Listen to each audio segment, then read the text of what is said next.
So this one right here is the last one I'll show you. It's a great way to utilize your expansion and contraction of the rib cage to get a little bit more mobility in the thoracic spine. And so, real quick, easy trick, get any kind of ball. This right here is a medicine ball. You could get a Swiss ball, which is one of those bigger bouncy ones.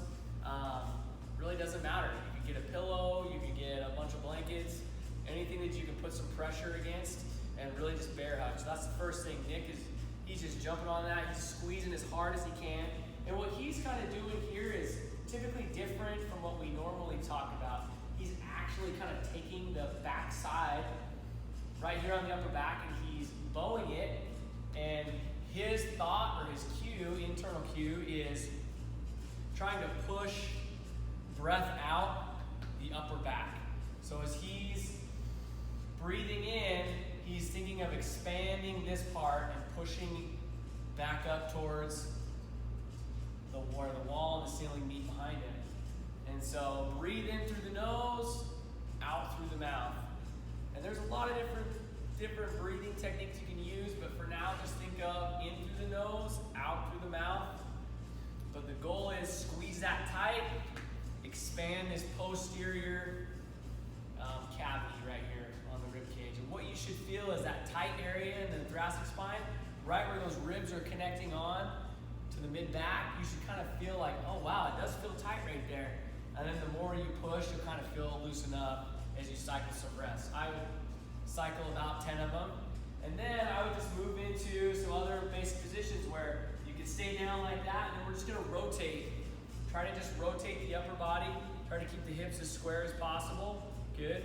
And then stay at those end ranges though. So Nick's gonna rotate back over to the left. He's gonna rotate back over and then just cycle those breaths again.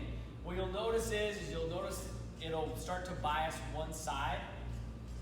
And so as you rotate over this way, take those deep breaths in and you push out the back, you'll see the right side, as I'm rotating to the left, that right back side, you'll feel it expand. And then as we rotate to the right, you'll feel the left back side start to expand. The last one we'll do there, that's kind of a side-to-side rotation. This one's more of a diagonal pattern. So we're gonna take this opposite shoulder and picture that we're trying to come down and touch our opposite knee with that shoulder. And it's the same thing. We're gonna get a little bit of a stretch on the lats, some of these other areas in the back, but we're also, more importantly, as we breathe deep and cycle those breaths, we're gonna get that rib cage to expand. So we're getting right there at that, we call it the costochondral junction, right there where the ribs connect onto the mid-back and the thoracic spine. We're getting that to expand. And so that's another way to really utilize, mobilizing that thoracic spine. Because when the thoracic spine's tight, the shoulder, our mechanics, they kind of go downhill. So these are, again, 3 great ways to loosen the thoracic spine up and improve that mobility.